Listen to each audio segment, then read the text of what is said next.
out there. We do have one at 8-1. The permission here, 4 dazes, 4 force of wills, and a spell pierce. So actually not a ton where you see in Teamer Delver they have stifles along with everything else in there. Brendan is really gutting for creature decks this weekend. You look at his creature base with 3 copies of True Name Nemesis, 4 Stoneforge Mystics, and 2 main deck copies of Grim Lavamancer. Not a lot in the way of counter spells. 4 Lightning Bolts alongside 4 Swords to Plowshares. A lot of action for creature matchups, but game 1 at least, I think way behind in the combo matchup. You will see Penn's hand from a Gataxian Probe, the Swords to Plowshares, a Brainstorm, a Ponder, a Delver of Secrets, Wasteland, and 2 copies of Scalding Tarn. So Weinberg immediately knows what he's up against, and it's a hand with no permission, potential to get to permission from Ponder and Brainstorm, but there's none there right now. And Gataxian Probe, such a huge addition for these Storm decks. Before, they had to play a lot of discard spells, both to clear out for Force of Will and to know when the coast was clear. But now you get to just roll it into a free cantrip. Underground Sea into a Ponder here for Ben to get his day started. So he'll take a look at the top 3 cards, decide if he wants to keep them there on top or shuffle them away. Here now, please make it very clear to us so that we do not drop you before we pair the first round. Ben, a player who's played a lot of Teamer Delver and different Delver strategies over the course of his Legacy playing career. Made the switch to Storm at Grand Prix, New Jersey. Had a pretty good tournament there. Did make some money. Didn't make the top 8, though, as we all know. And Storm, I think, was an excellent choice for that tournament. I agree with you. Last call for Chris Eric. Storm has just been a good choice in the Treasure Cruise metagame, but it's no longer a thing. Chris Art is here. Cool, thank you, Chris. Jonathan Heiser, are you here? Jonathan is here. We'll see what Brandon can put together here now in his first turn of the game. It's the Scalding Tarn. He'll crack that, go down to 19. And Big Quo is not here. And we'll see if it'll be a Ponder or a Delver of Secrets. Typically in situations like this, I like getting the Delver out there. I want to get a clock going right away in the Storm deck. Exactly. Even if he does know what Ben's playing, when there's no certainty of, I can imagine an argument where you want to Ponder and try to find Force of Will, but he needs to get something going first. And he can always cantrip the following turn. While they're doing so, I want to talk about a couple things for today. Oh, there's Delver of Secrets for Penn. We're going to have 2 tournaments running in parallel next to each other. The modern event will be right next Weinberg to will take a draw. Judges from either event might take your call, but they need to know that you need help. Now here's a Brainstorm. For any reason, raise your hand. Brainstorm will resolve. So 3 cards coming in for Ben. 2 cards will be going back, but this is how Storm sets things up. Cantripping on the first couple of turns. They want to have one big one after that. Yeah, and I think ideally Ben would like to leave 1 Duress or Cabal Therapy style effect in his hand. Not to cast at random, but to wait for the turn where he wants to go off. Brennan has, he's going to have a couple unknown draw steps to Ben. Also, there's the possibility that he's cantripping, and he wants to save that for the turn in question. Wasteland's going to take care of that Underground Sea. That's a big deal there. Particularly with Ben missing land drop number 2. Yeah, that is a big deal. There's a second Delver of Secrets and a passing of the turn. Ben will draw. He'll discard Infernal Tutor, kick it back over to Penn. If these Delvers flip, this game could be over right away, and Brandon actually can ensure that that happens with the Brainstorm in his hand, but a Ponder reveal will work just fine. Delvers are flipping. Given that Brandon had nothing else to do with his mana, at least the way things look right now, I would have liked to Brainstorm in the upkeep there because the upside of those Delvers flipping right now is so huge. It's a 3-turn clock, but Brandon gets the best of both worlds where he gets to hold on to his Brainstorm and still flip. The attack for 6 will put Weinberg down to 11. This is a Ponder. Take a look at the top 3. Force of Will among those cards. Wasteland 2.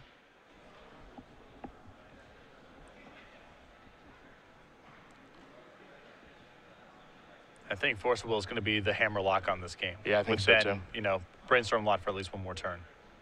Brandon going to take the Force of Will, pass the turn back over to Weinberg, who will draw a card, discard very quickly ad nauseum, pass the turn back. Penn's going to sacrifice the Flooded Strand, which he can just do on his upkeep. Discarding a card is the last effect of a turn, so won't be able to sacrifice, but can just sacrifice on the upkeep, which he'll do here. Yeah, your opponent says, I'm going to discard to hand size. At that point, you have to play whatever instance you want to play, but once they've discarded, that's part of the turn wrapping up, and you can't play anything at that point. Not that it matters that much in this instance, as you mentioned, because Brennan can simply sacrifice the fetch land before he draws.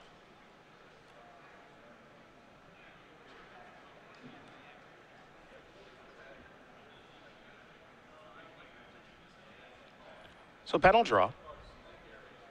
Does have a Force of Will in hand. Blue card to remove as well. Picked up a copy of Daze. Pretty powerful against an opponent with no lands in play. Yeah, not so bad. As here comes the 2 Delvers yet again. Weinberg going to go down to 5. He'll take a draw step. And there's a Lotus Petal. And here is a hard cast Daze to take care of the Petal, presumably. And it is. And that is going to do it. Brandon Penn is going to win game number 1 here over Ben Weinberg. Jeskai Delver up a gamer over Storm. I don't know if upset's the right term, but game 1 is actually very difficult for Jeskai Delver in this matchup. I think normally Brandon's way behind game 1, and that's a huge game for him to win because his sideboard is packing a lot of heat for this matchup. Yeah, we're going to take a look at his sideboard in just a moment, but we'll start with Ben Weinberg's, who will be on the play here for game number 2. What do we got over there? 3 copies of Surgical Extraction, a Massacre, 2 copies of Pyroclasm, 2 copies of Abrupt Decay, 2 copies of Defense Grid, 2 copies of Chain of Vapor and Empty the Warrens, and 2 copies of Dark Confidant. I do like the 1 copy of Massacre quite a bit in this matchup. Not only is Brandon playing with a white deck with a bunch of small creatures, typically they have more small creatures in the sideboard, particularly Meddling Mage.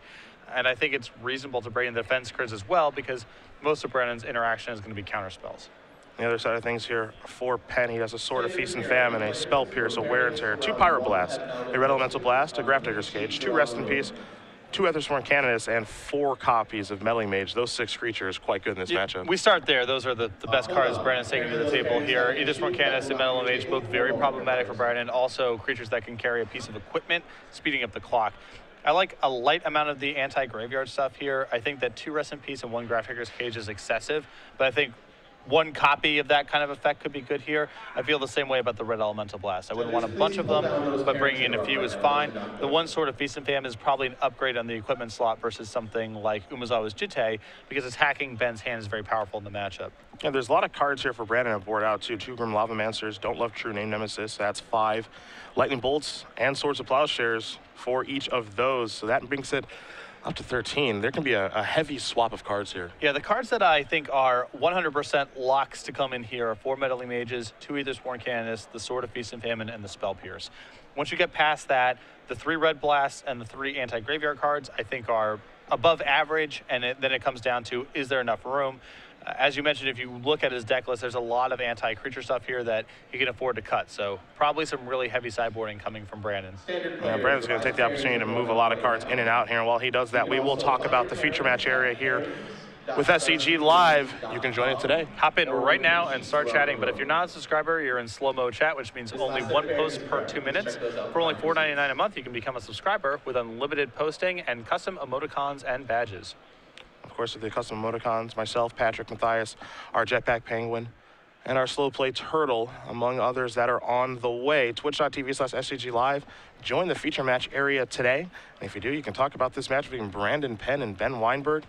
Weinberg, our lone 9-0. Penn looking to play spoiler. He's up a game, and things are going to look pretty good for him after sideboard, I think. I think if Ben had access to Brandon's deck list right now, he would not feel comfortable about his chances of getting 2 games here because, you know, Brandon, game 1, he's pretty close to conceding against combo decks, in my opinion. But, you know, Ben had a 1-lane hand, Wasteland blew him up. Brandon's draw was very, very good.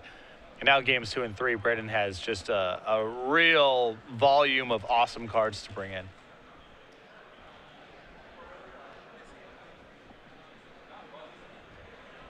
Well, Ben will draw his opening 7. And game number 2 will be underway here shortly. And that's a typical strategy for Jeskai Delver. They often are, you know, with Bolts and Swords of Plowshares, it's hard to have a good combo matchup anyway. And most of them have a lot of action for the combo matchups. 4 Meddling Mages plus some Light Permission is common in the sideboard.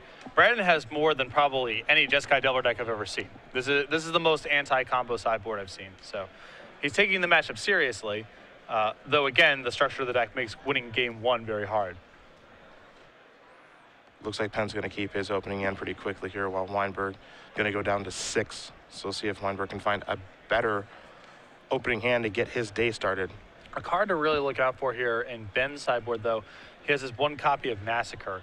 And that's such a good answer to Meddling Mage and Ethersworn Canonist, on top of just the other cards that are in Brandon's deck. Delver of Secrets, Stoneforge Mystic, True Name Nemesis, if it's still there, and so on. So There is only the one copy, but if it comes up for Ben, it can do a ton of work here. Weinberg going to take a look at a 6.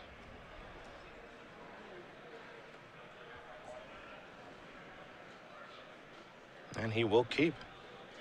Start by sacrificing a Scalding Tarn.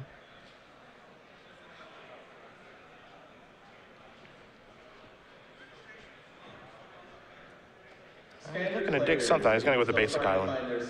Try to get a little protection against Wasteland this game if he can afford it, as we saw what happened last game. And now here is a Brainstorm. So 3 cards coming. 2 will go back, casting this right away.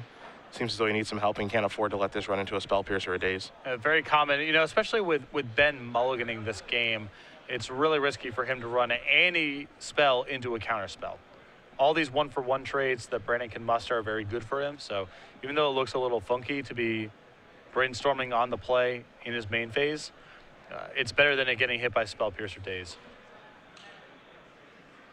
There is an island. And Penn will just simply pass the turn back over to Weinberg, who will draw.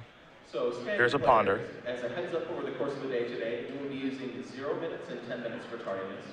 So Penn going to give this some thought. At round start, you will get a game loss. This is going to resolve. So Ben will take a look at the top 3. So talk to a judge, talk to the stage if you need to be late to your match. Consults his hand before making his decision with the Ponder. We have 147 players in the standard Premier IQ today, which means we'll be having 8 rounds of Swiss with a cut to top 8. Welcome to round 1 of the standard. And it's going to shuffle away.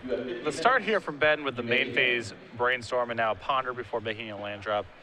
I think he may be on the hunt for land number 2. Don't know for sure, but this is the kind of start where people are missing a land drop a good percentage of the time. Oh, man, he is missing one here. Some mana issues to begin the day. Penn going to play a Brainstorm in a turn. So he'll draw 3. And 2 cards will go back here for Brandon.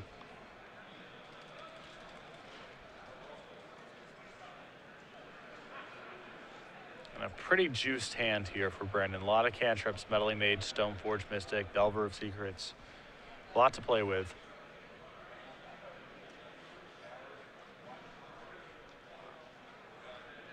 Brainstorm done resolving. Brainstorm the draw step.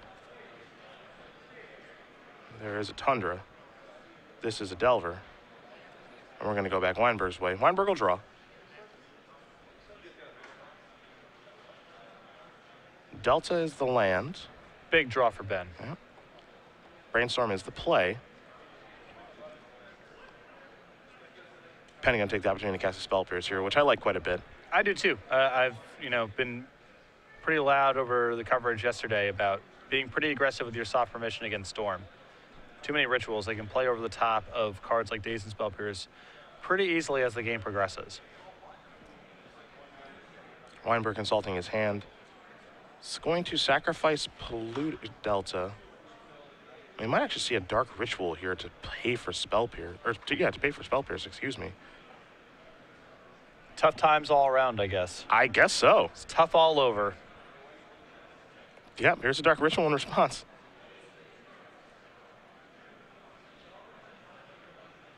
He really, really needs this Brainstorm, apparently.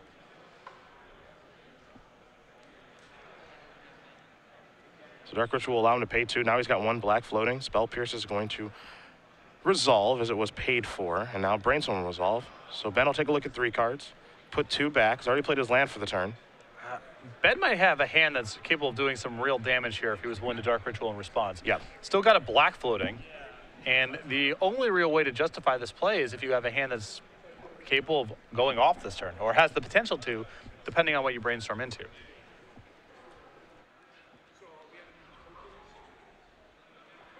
Two cards go back. Brainstorm done resolving. Here's a Duress.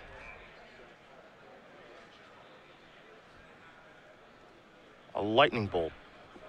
Along with a Stoneforge Mystic, a Meddling Mage, a Brainstorm, and a Flooded Strand is the hand here for Penn. Penn leaving Bolton to hedge a little bit against a card like Xantid Swarm. And this is good news for Ben. He can select Brainstorm out of his hand, leave Brandon on 1 draw step that he's going to know about, and if it's not a counterspell, You know, if Ben's got a ritual dense hand, which all the plays he's made so far suggests, might be able to go off next turn. Brainstorm will bite the dust. Now, Brennan can, of course, muck this up with his Meddling Mage, but you have to be quite the sniper. 4 cards in Weinberg's hand as he does pass the turn back over to Penn. Penn will take a look at the top card. It's a Ponder, which he knew was there from the Brainstorm. And now the Delver will flip. So take a draw step.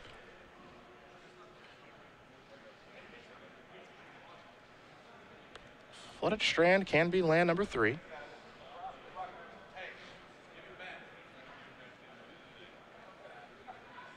And it will be.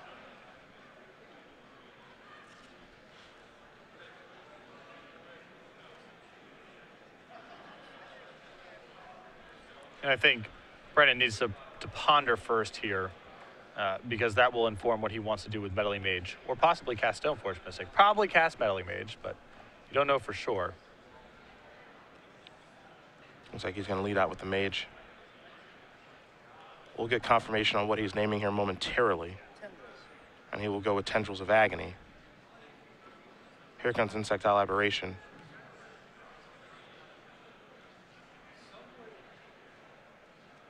That's a passing of the turn. Weinberg will draw. So Ben knows the coast is clear. Yeah. There was a Ponder drawn, it was not cast.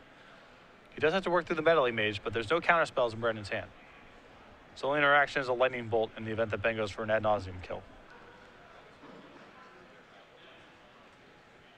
How do you feel about the Tendrils name on the Meddling Mage there? A lot of the times we see Infernal Tutor the name. I think Infernal Tutor is typically the most consistent card to name because most of their hands that go off require it. Here's a defense grid. You know, depending on Ben's setup, you can spike a win by just naming Tendrils. Yeah. But I feel like it's rare. I can see it going either way. I think that I would probably name Infernal Tutor, but I don't mind the naming of Tendrils.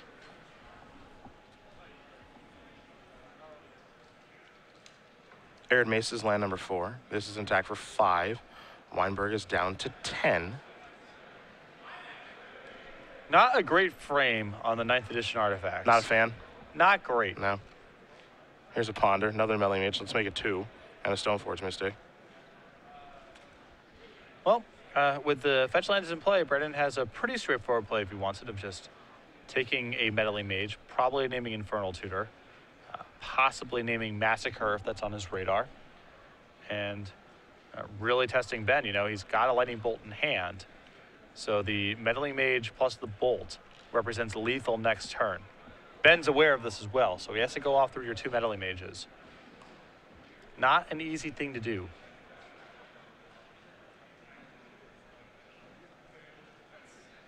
Sacrifice the Arid Mesa.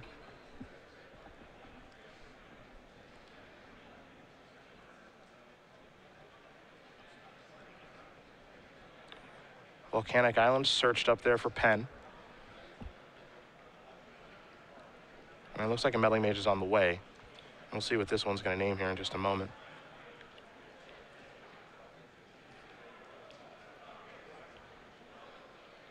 Defense Grid, a card that can definitely play a role in this matchup.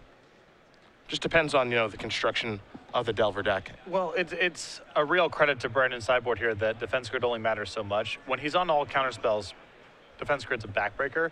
The fact that he's bringing Meddling Mage and Aethersworn Candace means that Ben can play Defense Grid and Brennan can still interact in a powerful way. And you're seeing that on display right now. Yeah. Defense Grid in play, Brennan has yet to draw a counter spell. And in fact, he's just playing to the board and interacting with Ben that way. This time it's Lion's Eye Diamond.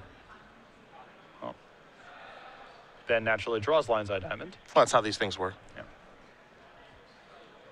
Here's a Brainstorm.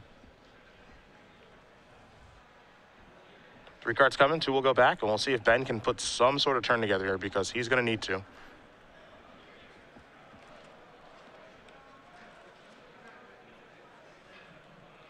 And it's tough for him to go off through Ad Nauseam is part of the problem here.